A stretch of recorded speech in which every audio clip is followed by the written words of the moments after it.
शपथ नेउछि जे मु राष्ट्रर एकता अखंडता एवं सुरक्षा को बजाय रखिबा पाई निजको समर्पित करिबि एवं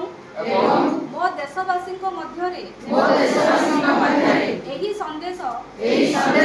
प्रसार करिबा पाई संपूर्ण प्रयास करिबि मु एही शपथ मो देशर ऐक्य भावना को जहाँकि सरदार वल्लभ भाई पटेल दूरदर्शिता एवं तांकर कार्य द्वारा संभव होई परिसिला मो देशर आभ्यंतरीण सुरक्षा सुनिश्चित करिबा निमंते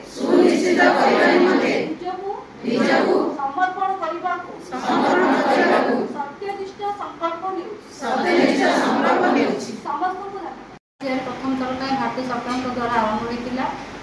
राष्ट्रीय एकता दिवस अक्टोबर 31 रे सेलिब्रेशन करागला सरदार वल्लभ भाई पटेल जन्मदिन उद्देश्य सरदार वल्लभ भाई पटेल योगदान अवदान यह अच्छी भारत स्वाधीनता हवा ठारू आमर संविधान हवा पर्यंत जो 1947 रु 1951 भितर ये 3-4 वर्ष धरी सरदार वल्लभ भाई पटेल सारा भारत वर्ष बुली विभिन्न गणतंत्र राज्य और स्वाधीन राज्य मानक भारतर गणतंत्र सहित मिसई भारत को एक एवं अखंड भाव में आज जो भारत वर्षर मानचित्र आम देखुचे ताकू एक और अखंड करिबारे सरदार वल्लभ भाई पटेल मुख्य भूमिका थिला आमर ओडिशा रे मध्य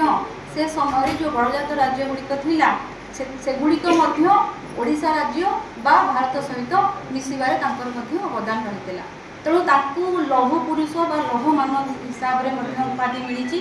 तांकर पवित्र जन्मदिन को जेहेतु से भारत को एकता सूत्र में बांधार गोटे मुख्य भूमिका ग्रहण करते तांकर जन्म दिवस को आम राष्ट्रीय एकता दिवस हिसाब से पालन करुचे और समस्त भारतीय आम मैंने समस्ते जो आज गर्व गौरवमय जीवन अतिबाहित करुचे आम जो भारतीय भाव में गर्व करुचे आम जो अखंडता एवं आम भारत वर्ष को लेकिन आम विश्व दरबार जो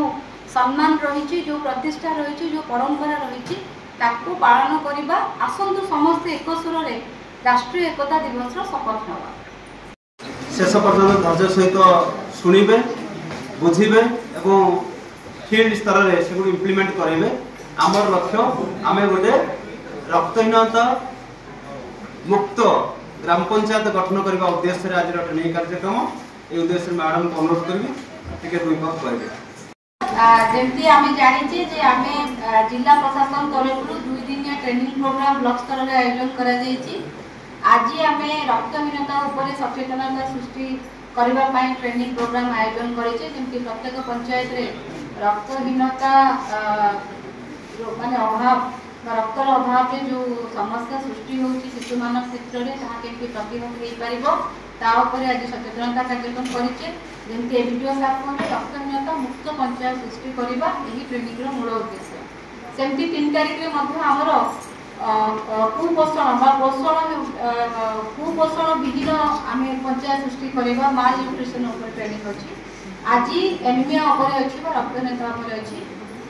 यही प्रोग्राम रे आमर उपस्थित स्टेज था समस्त ऑफिसर स्टाफ सामने समस्त पार्टिसिपेंट्स मीडिया बंधुगण आपने समस्ते जानी जे वर्तमान सरकार विभिन्न आभिमुख्य जो रही पंचायत गुड़ी को विभिन्न स्तर में सशक्त करवा तेणु से परिप्रेक्षी आम समाज रे खाद्य शिशु आमर परिमल शिक्षा स्वास्थ्य एमती विभिन्न क्षेत्र में प्रत्येक पंचायत को सशक्त करने पंचायत को सार्वजनिक स्तर में उन्नत मानर पंचायत सृष्टि करने आम विभिन्न कार्यक्रम सरकार द्वारा आयोजन करा ब्लॉक स्तर में ट्रेनिंग जरिए माँ मान सचेतनता आज डाकिचु जो माँ मैंने आज पार्टिसिपेट कर जो पंचायत स्तर अधिकारी मोर अच्छा मोर सभी सभ्य अच्छा वार्ड मेंबर अच्छा जो मैंने सरपंच मैंने अच्छा जो मैंने आज आशा दीदी अच्छा आईसीडीएस अच्छा अंगनवाड़ी वर्कर्स अच्छा पीओ एडीओ अछंती जो माने भी आज ये कार्यक्रम में भाग लउचंती एरो मूल उद्देश्य रहिला कि निज पंचायत रे जाई समान परिमापक सचेतनता सृष्टि करबा दिगरे कार्य करबा।